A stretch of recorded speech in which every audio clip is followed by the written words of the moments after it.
Hindi na tayong dalawa! Nagsama kayo mga palamunin!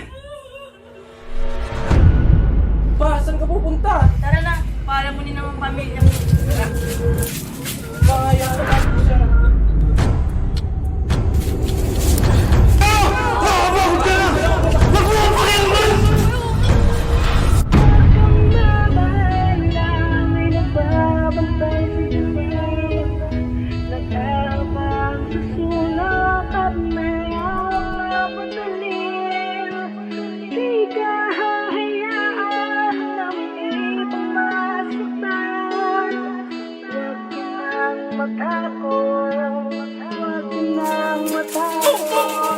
Sa dilim ako'y tinawag, ngunit pinahamak ng akalang liwanag. Bakit ganito? Naging mahina ako. Masama man ang pakay, magandang nangarin. Labang man sa aking damdamin. Bakit ganito? Naging mahina ako. Hindi ko to ginusto.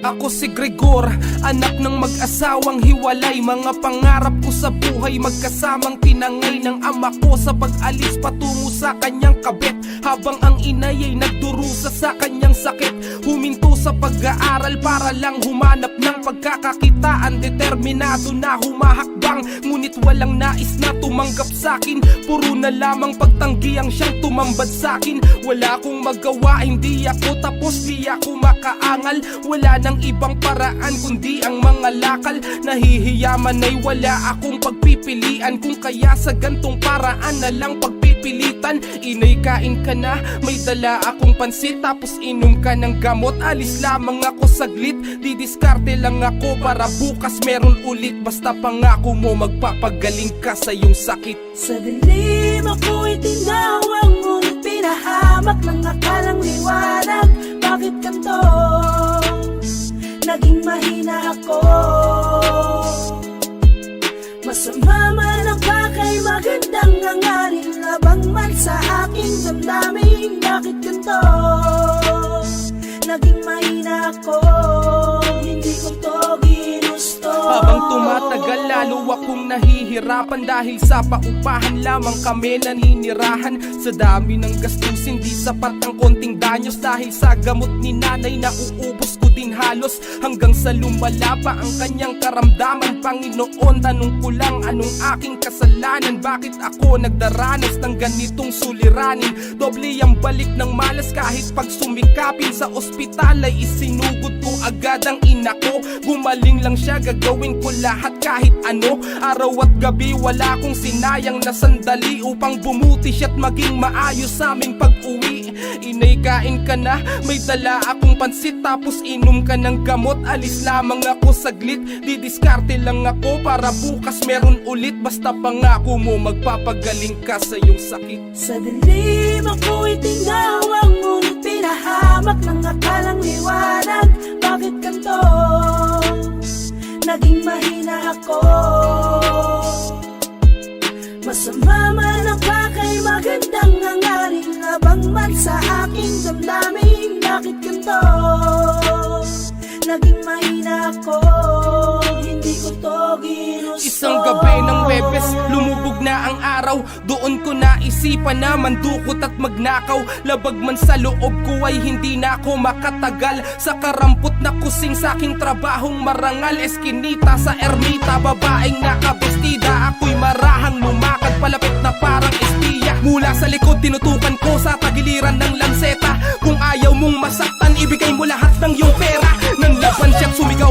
Kaya ako ay napilitan na itarak ang hawak kong patalim sa kanyang tagiliran. Isinantabi ko ang konsensya para sa aking obligasyon. Kay inay upang may pandagdag kami sa operasyon. Ngunit di ko naabutang buhay ang aking ina, at hanggang sa huling hantungan ay nagtataka. Bakit po, bakit po, bakit po o bakit ba nakapatay ako para lamang buhayin siya?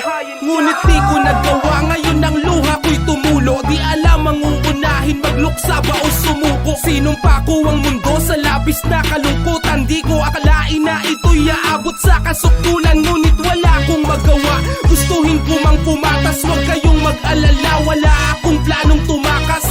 Kaya ang kwentong to'y aking sinasarado. Patawarin mo ko Lando, hindi ko sinasadya to. Huwag kang mabahala, may nagbabantay sa'yo. Nag-aabang sa sulok at may hawak na pagdalim. Di ka hahayaan na may pamasaktan. Huwag ka nang matakot, huwag ka nang matakot. Sa dilim ako'y tinawag, ngunit pinahamak ng akalang liwanag. Bakit ganito? Naging mahina ako. Masama man ang pakay, magandang nangaring labang man sa aking damdamin. Bakit ganito? Naging mahina ako. Hindi ko to ginusto.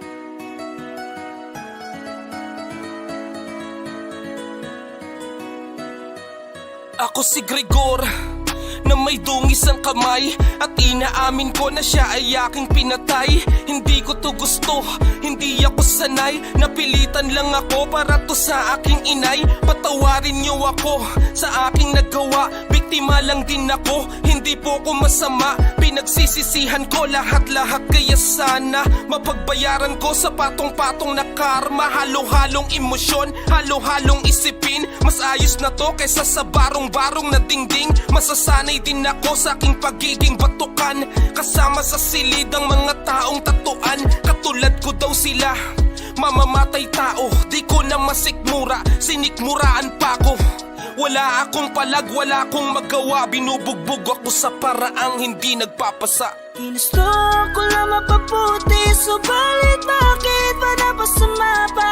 Akalang pag-asa, ganto na tamasa. Sa pagdurusa, ako ay bilanggo.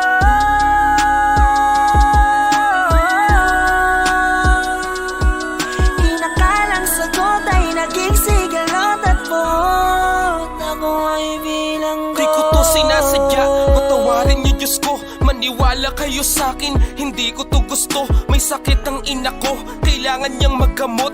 Ngunit lahat-lahat na lang sa'kin pinagdamot. Nangangalakal lang ako, kulang na lang ay manlimos. Wala akong trabaho, hindi ako tapos. Sinubukan ko pa rin, kahit ayaw tanggapin. Naghanap kung saan-saan ako nakarating. Ngunit pinagtatabuyan, mukha pa daw uhugin. Hindi daw presentable, masyado pang gusgusin. Bakit responsibilidad ng aking tatay ay pinasan ko mula nung sumakabilang bahay? Walang magbibigay kahit na manghingi ako. Ang sakit makitang nanay ko ay naghihingalo. Nadudurog ang puso ko kapag siya ay dumaing. Mahal masyado ang gamutan upang siya ay gumaling. Ginusto ko lang mapabuti, subalit bakit ba napasama pa? Akalang pag-asa, ganto na tamasa. Sa pagdurusa, ako ay bilanggo.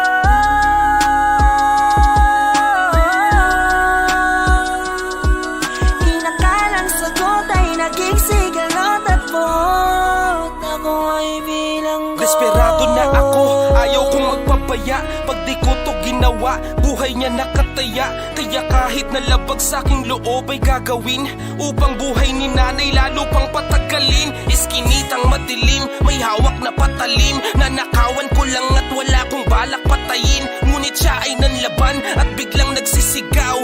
Ikaw, anong gagawin mo kung ako ikaw? Hindi ko to intensyon, ako'y nataranta na mula sa aking pagtutok na itusok na pala. Pero maniwala ka, di ganon ang tulad ko. Kinuha ko ang pitaka at ako ay tumakbo. Nagtungo ako kay nanay, dala ang pera. Sa wakas, may pandagdag na sa pampaopera. Dahil kahit papano, meron nang mahuhugot. Ngunit pagdating ko, bakit may taklob na siyang kumot? Ang sakit, bakit pa ganon? Bakit pa ngayon?